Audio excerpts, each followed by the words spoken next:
छत्रपती संभाजीनगरमध्ये सध्या राजकीय भूकंप झालाय। इम्तियाज जलील आणि संजय शिरसाट आमने सामने आलेत। इम्तियाज जलील यांनी संजय शिरसाट यांच्यावर थेट आरोप केलाय की त्यांनी आपल्या कुटुंबियांच्या नावावर तब्बल 13 कोटींच्या जमिनी कमी किमतीत विकत घेतल्यात। इम्तियाज जलील म्हणालेत, सरकारनं नियम धाब्यावर बसवलेत आणि भूखंड वाटपात अफरातफर झाली आहे, याची चौकशी झालीच पाहिजे।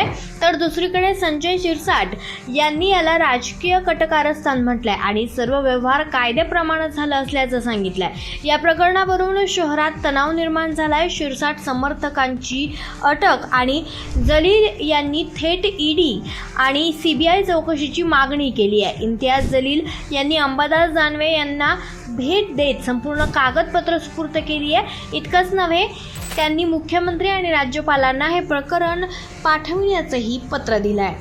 हा राजकीय ट्विस्ट कुठे जाईल? तुमचं मत कमेंटमध्ये सांगा आणि अपडेट्ससाठी सबस्क्राईब करायला विसरू नका।